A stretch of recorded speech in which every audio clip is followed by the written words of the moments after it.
이스라엘 민족을 애굽에서 인도하신 하나님은 시내산에서 주신 계명으로 이스라엘 민족과 언약을 맺으십니다.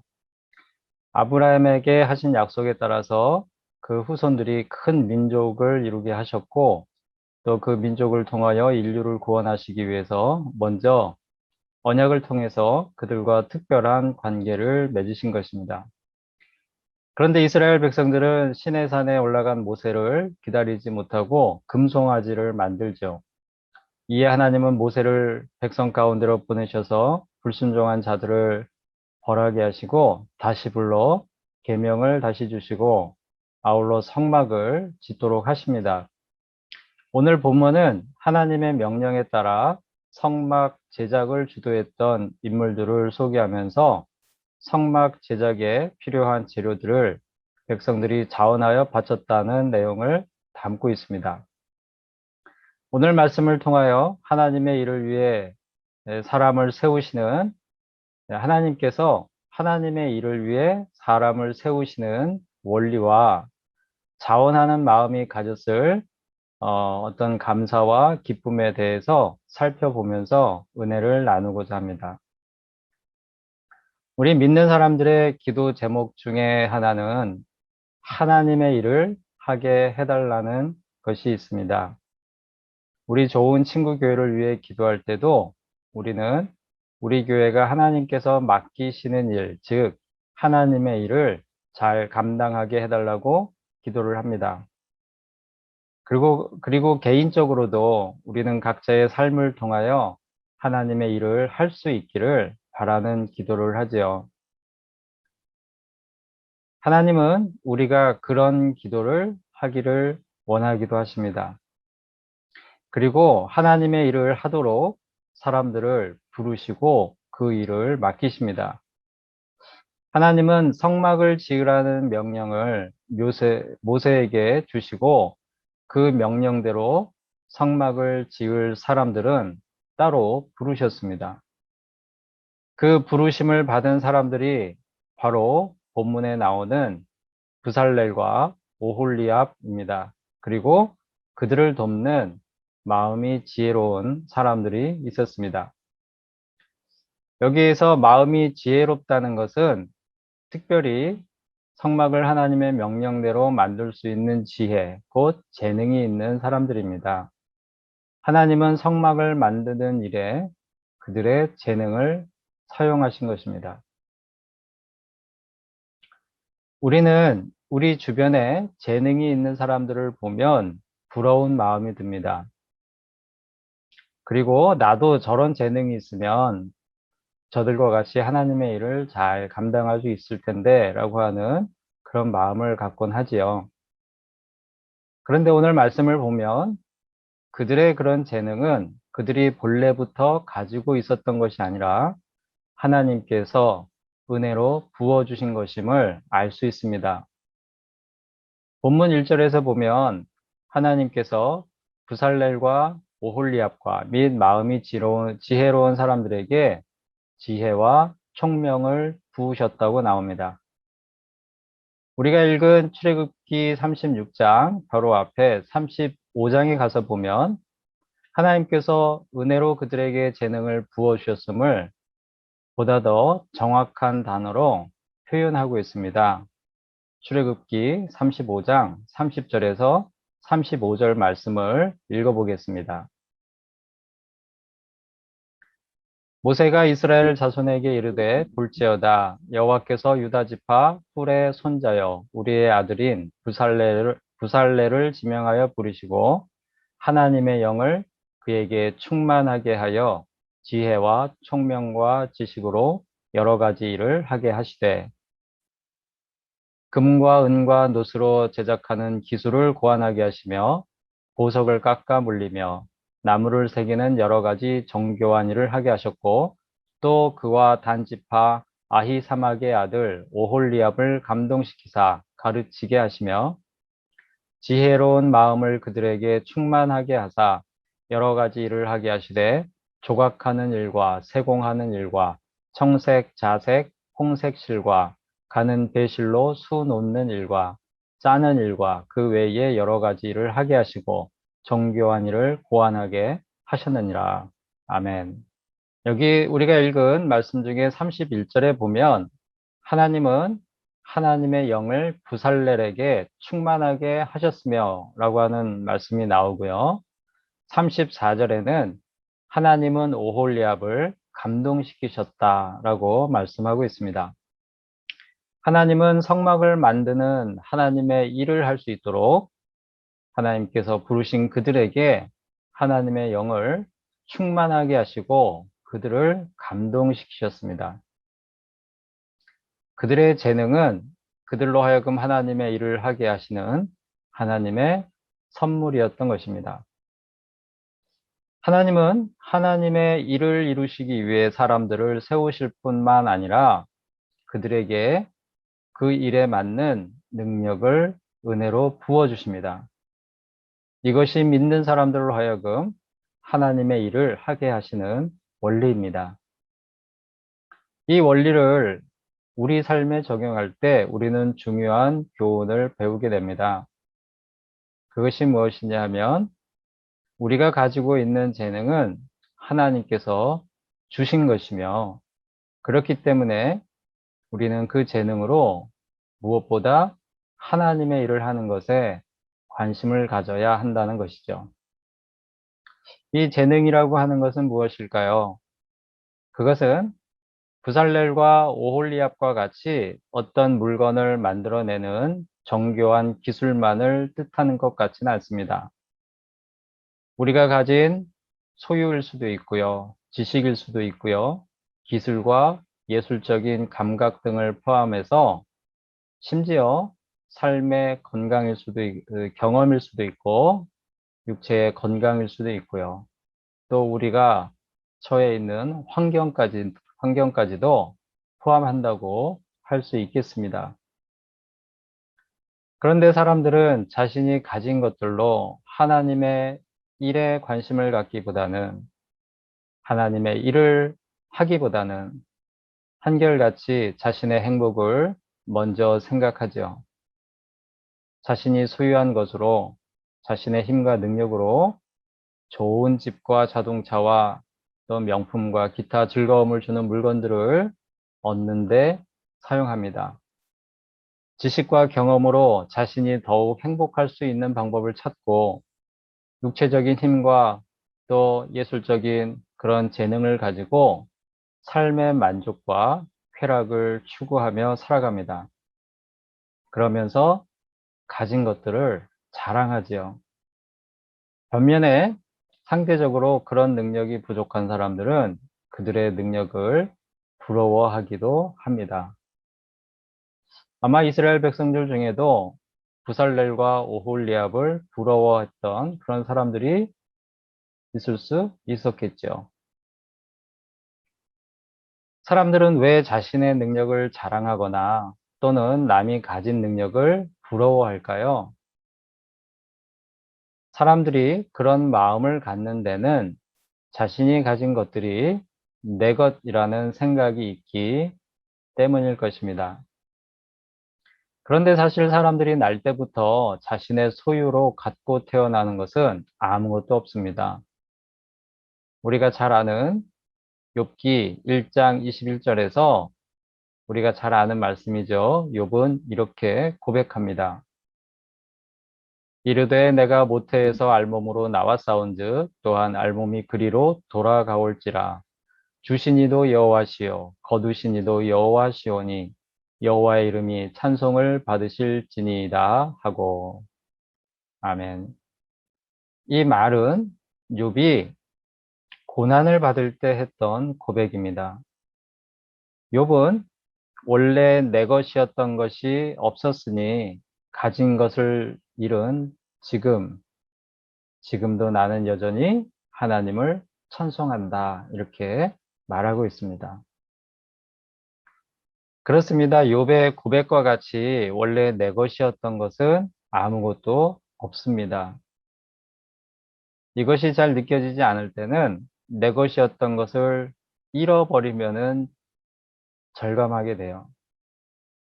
아, 그것이 언제나 내 것이 아니었구나, 라고 하는 것을 깨닫게 되죠. 그러므로 지금 나에게 있는 것이 많던 적던 간에 모든 것이 하나님께서 은혜로 나에게 부어주신 것임을 우리는 알아야 합니다. 그것이 물질이든 재능이든 지식이든 삶의 경험이든 건강이든 좋은 환경과 좋은 인맥이든 이 모든 것이 하나님께서 은혜로 나에게 부어주신 것이죠. 그러면 하나님께서 주신 것들로 어떻게 하나님의 일을 할 수 있을까요? 어떻게 하나님께서 부어주신 것들로 어떻게 내 삶의 행복과 만족을 추구하는 것이 아니라 먼저 하나님의 일을 할 수 있을까? 첫째는 하나님께서 내게 은혜로 부어주신 것이 무엇인지 새겨보는 것입니다. 혹 우리는 가진 돈도 많지 않고 뛰어난 재능이나 지식도 없어서 또 건강도 없어서 또 몸이 불편해서 하나님께서 내게 주신 것이 무엇인지 모르겠다는 생각을 할 수도 있습니다. 제가 학교에서 아이들을 가르칠 때 아이들에게 하나님께서 주신 소명을 찾는 것에 대해서 설명을 해줄 때가 있습니다. 그럴 때면 먼저 아이들에게 내가 잘하는 거, 네가 좋아하는 거, 그게 무엇인지 한번 생각해 보자. 이렇게 이야기를 합니다. 일단은 쉽게 얘기할 수 있는 소재가 뭐냐면 그 아이들이 잘하는 교과목, 좋아하는 교과목이나 기타 잘하는 것들, 뭐 예술적인 그런 능력이 있을 수도 있죠. 수학을 잘하는 아이들이 있고, 또 과학을 좋아하는 아이들이 있고, 인문학을 좋아하는 아이들이 있고, 인문학에서도 역사를 좋아하는 아이들, 또 사회 과목을 좋아하는 아이들이 다 각각 자기들이 좋아하는 것, 잘하는 것들이 있습니다. 그런데 어떤 아이들은 그 좋아하는 것들이 성적으로 드러나는데요. 근데 어떤 아이들은 전 과목에서 성적이 좋지 못한 아이들도 있습니다. 그렇죠? 얼마든지 그럴 수 있죠. 특별히 좋아하는 교과목도 없고, 자기가 특별히 잘하는 것도 없고, 심지어 하고 싶은 것도 없다는 아이들이 생각보다 많이 있습니다. 그런 아이들에게는 하나님께서 은혜로 부어주시는 것이 없는 걸까요? 우리들 가운데도 그런 마음으로 또 우리가 스스로 생각할 때 나는 정말 아무것도 가진 것이 없어 라고 생각할 수도 있겠죠. 그런데 그런 생각을 갖는 사람들에게는 하나님께서 은혜로 부어주시는 것이 없는 걸까요?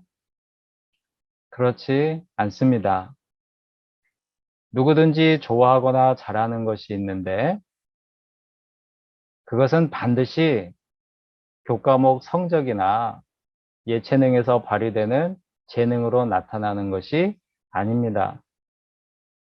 뭔가를 정교하게 만들어내는 기술, 그런 것이 아니라는 것이죠. 아이들을 보면 어떤 아이들은 남을 웃기는 것을 잘하며 어떤 아이들은 좋은 친화력을 가지고 있어서 그 아이가 들어가면 그 그룹은 분위기가 좋아집니다. 어떤 아이들은 남을 도와주기를 잘해요. 어떤 아이들은 학교에서 축제할 때 종종 장터를 합니다. 바자회를 할 때 어떤 아이들은 수익을 많이 내는 그런 좋은 사업 수완을 가지고 있기도 합니다. 어떤 아이들은 청소를 열심히 잘하는 재주가 있고 어떤 아이들은 남의 고민을 잘 들어주기도 합니다. 또 어떤 아이들은 리더십이 있고 또 어떤 아이들은 친절하게 상대방의 마음을 편안하게 해주는 그런 능력이 있습니다. 사랑하는 성도 여러분, 돈과 지식과 특별한 재능과 건강이 없어도 우리가 잘할 수 있는 것, 우리가 좋아하는 것이 얼마든지 있을 수 있죠. 그것으로 하나님의 일을 할 수 있습니다. 고린도전서 12장에는 하나님께서 성도에게 선물로 주시는 여러 가지 은사에 대해서 말씀하십니다. 그런데 그 은사를 주시는 목적은 바로 교회에 유익을 주기 위함입니다. 그리고 그 은사는 성령을 통해 받는 것입니다. 우리에게 이웃을 사랑하며 복음을 전하고 믿음의 공동체에 유익을 주려는 마음이 있다면 그 마음이 곧 하나님께서 주시는 마음이요. 그 마음이 곧 은사인 것입니다. 그 마음은 돈과 지식과 재능과 건강이 없어도 가질 수 있죠. 그 마음은 돈으로 사지 않아도 우리가 가질 수 있습니다. 그 마음이 있으면 성령님께서 하나님의 일을 하게 하십니다. 그런 마음으로 우리 자신을 살펴보면 성령님께서 지혜를 주셔서 비록 세상 사람들의 눈에는 보잘것없는 것이라도 우리는 각자에게 은혜로 부어주신 하나님의 능력이 있음을 깨닫게 될 것입니다. 그러므로 하나님의 일을 하기 위한 첫 번째 단계는 영적인 감수성으로 우리 각자에게 은혜로 부어주신 것을 찾는 것이죠. 둘째는 지극히 작은 것이라도 하나님께서 주신 것에 감사하는 것입니다. 우리는 세상 사람들의 눈에 지극히 작은 것으로 보일지라도 하나님께서 은혜로 내게 부어주신 것들에 대해 하나님께 감사하는 마음을 가져야 합니다. 우리는 종종 남들과 비교하면서 나에게 없는 것을 생각하며 낙심할 때가 많이 있는 것 같습니다. 낙심하고 좌절하다 보면 감사보다는 불평이 나오고 누군가를 원망하게 되죠. 그런 마음으로는 하나님의 일을 할 수가 없습니다. 그러므로 무엇보다 남들과 비교하기 전에 먼저 감사하는 마음을 가질 수 있어야겠습니다. 하나님께서 하박국 선지자를 통해 주시는 말씀은 우리가 감사할 수 있는 조건에 대한 귀한 깨달음을 주십니다. 하박국 선지자는 하박국 3장 17절, 18절에서 이렇게 이야기하죠. 우리가 잘 아는 말씀입니다. 비록 무화과 나무가 무성하지 못하며 포도나무에 열매가 없으며 감람나무에 소출이 없으며 밭에 먹을 것이 없으며 우리의 양이 없으며 외양간에 소가 없을지라도 나는 여호와로 말미암아 즐거워하며 나의 구원의 하나님으로 말미암아 기뻐하리로다 라고 노래하고 있습니다. 하박국 선지자가 이 노래에서 하나님께 감사할 수 있는 조건으로 말하는 것이 무엇이죠? 그에게 감사의 조건은 구원의 하나님이 그와 함께 하신다는 사실, 그거 하나입니다. 그거 하나만으로도 나에게 소유가 없고 가진 것이 없고 먹을 것이 없더라도 내가 감사할 수 있다. 이렇게 노래하고 있는 것이죠. 우리도 하박국 선지자의 마음을 갖는다면 우리를 구원하시는 하나님께서 우리와 동행하시며 하나님의 일을 할 수 있도록 은혜를 부어주신다는 사실만으로도 감사할 수 있습니다. 본문에도 그런 마음을 가진 사람들의 모습이 나옵니다. 본문 3절에서 7절 말씀을 보면 이스라엘 백성들이 성소의 모든 것을 만들기 위해 필요한 예물을 아침마다 연하여 자원하여 가져왔다고 나옵니다. 그들이 스스로 바치고 싶은 마음으로 그 재료들을, 그 쓸 것들을 가지고 나오는데 계속 가지고 나왔다는 거예요. 그래서 그 가져온 것이 너무나 많아집니다. 그래서 모세가 이제는 예물을 그만 가져오라고 진중에 공포하였다. 이렇게 나오죠. 이스라엘 백성들은 모세가 사람을 세워서 성소를 짓는다는 말을 듣고 자신들이 가지고 있었던 예물을 자원하여 가지고 왔습니다. 그 예물을 자원하여 가지고 올 때 그들은 어떤 마음이었을까? 이거를 잠시 생각해 보았는데요. 그들에게 성막은 여호와 하나님의 임재를 의미하는 것이죠. 그들은 성막을 바라볼 때, 아, 하나님께서 지금 우리와 함께 계시다라고 하는 그 믿음을 더 확실하게 가질 수 있었습니다. 그런 곳이 성막이었어요. 성막은 먹을 양식도 물도 없는 척박한 광야를 지나야 하는 그들과 함께 하나님께서 직접 동행해 주심을 상징하는 것이었습니다.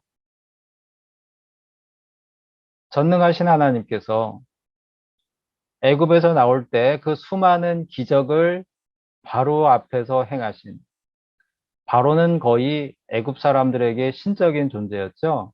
이스라엘 백성들이 감히 대적할 수 없는 존재였죠. 그런데 그 존재를 무너뜨리시고 그 존재의 영향 하에 있던 고통받던 자기들을 끄집어내 주셨던 그 하나님께서 자신들과 함께 하신다라고 하는 그 사실이 그들에게 얼마나 위로가 되고 또 얼마나 의지가 되었을까. 그들이 자원하는 마음으로 예물을 가지고 나온 것은 하나님께서 그들과 함께 하심에 대한 기대와 믿음 때문이었을 것입니다. 오로지 구원의 하나님 한 분으로 인해 감사하였던 하박국 선지자와 같이 그들도 하나님께서 그들과 같이 동행한다는 그 사실 하나로 감사와 기쁨으로 자원하여 예물을 드렸던 것입니다. 그리고 그들의 그 자원하는 마음은 성막을 짓는 일, 즉 하나님의 일을 하는데 일조하게 되죠. 그들은 그것을 가지고 하나님의 일을 감당하게 된 것입니다. 마찬가지로 우리 역시 지극히 작은 것이라도 하나님께서 주신 것에 먼저 감사할 수 있으면 우리도 하나님의 일에 동참할 수 있습니다. 마지막으로 하나님의 일을 하기 위해서는 우리가 하나님의 일에 집중해야 할 것입니다. 우리가 고민하고 근심하고 걱정할 많은 일들이 있음에도 불구하고 우선순위를 하나님의 일에 두고 하나님의 일에 집중할 수 있어야 할 것입니다. 이야기를 들어주는 국수집에 오셨던 어떤 분의 이야기를 나누고자 합니다. 그분의 이야기를 들으면서 그분이 이런 아픔이 있었어요. 그게 뭐냐면 자신의 배움이 너무 짧다는 것이죠.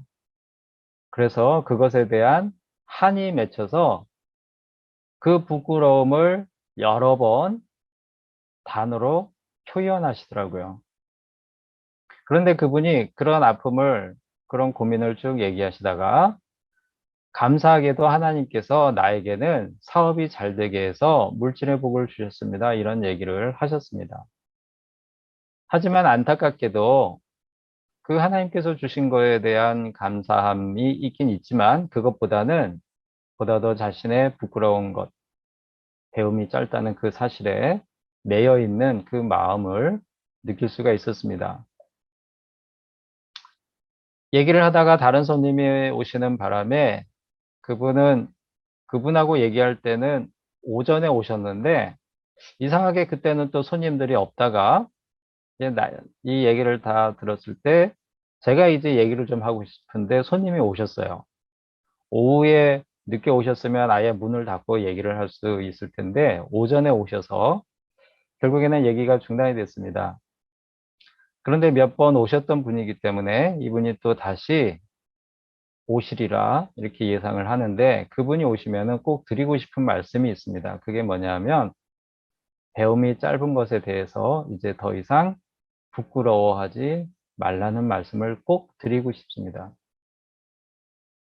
하나님은 절대 그분을 그렇게 바라보지 않으신다. 그 말씀하고 그리고 이제 하나님께서 주신 것들이 있다면 그걸 가지고 하나님의 일을 어떻게 할 것인가에 대해서 집중하라는 그 말씀을 드리고 싶습니다. 배움이 짧았더라도 그 마음에 하나님을 하기 원하는 소원이 있다면 하나님께서 나에게 주셨다라고 느끼는 그 물질을 가지고 하나님의 일을 하는 것에 더 관심을 가지고 기도하며 하나님의 인도하심을 기다리라는 말씀을 드리고 싶습니다. 그분이 만일 하나님께서 은혜로 부어주신 물질의 복으로 하나님의 일을 하는 것에 집중한다면 하나님께서 그분에게 자원하는 마음으로 예물을 드렸던 이스라엘 백성들이 누렸던 그 기쁨을 주시겠지요. 이거는 분명합니다. 그리고 그 기쁨은 지금까지 그분을 붙잡고 있는 배움에 대한 한과 아픔에서 그분을 자유롭게 하실 것입니다. 하나님의 일에 집중하는 것, 그것이 그분에게 또 다른 진리를 통한 자유함을 누리게 하실 것입니다. 사랑하는 성도 여러분, 미국은 어떤지 모르겠지만 한국의 마트나 편의점에 가보면 1+1으로 판매가 되는 상품들이 있습니다. 미국에도 있을 것 같은데요. 한 개를 사면 또 한 개를 덤으로 주는 상품입니다. 그런데 하나님께서 우리를 창조하시고 이 땅에 보내실 때는 1+1 상품처럼 덤으로 보내진 사람은 그 누구도 없습니다. 하나님은 우리 한 사람 한 사람을 그에 맞는 고유한 목적을 가지고 만드셨고 보내셨습니다. 그리고 그 일을 이루시도록 은혜로 능력을 부어주십니다. 그 과정은 사람마다 다르지만 그 목적이 하나님의 일을 하는 것에서는 동일합니다. 그 목적을 이루기 위해서 하나님께서 우리 각자에게 부어주신 은혜로 부어주시는 그 힘과 능력을 우리가 찾아서 그 일을 하는 것이 이 땅을 사는 우리 각자의 소명인 것입니다. 따라서 우리 모두는 그 소명을 잘 감당하며 기쁨을 누릴 자격이 있는 사람들입니다. 이 사실을 기억하며 하나님께서 주신 것들에 감사하며 하나님의 일을 이루며 사는 복을 누리는 우리 모두가 될 수 있기를 바랍니다. 기도하시겠습니다. 살아계신 하나님, 우리 각 사람에게 하나님께서 은혜로 부어주신 것들이 있음을 알게 하시어 그것으로 인해 감사하며 하나님의 일을 이루며 사는 복을 누리게 하여 주시옵소서. 가진 것들로 교만하지 않게 하시고 잃은 것들로 인해 좌절하고 실망하며 하나님을 원망하지 않게 하여 주시옵소서. 이번 한 주간도 우리와 동행하실 하나님을 찬양하며 감사를 드립니다. 예수님의 이름으로 기도합니다. 아멘.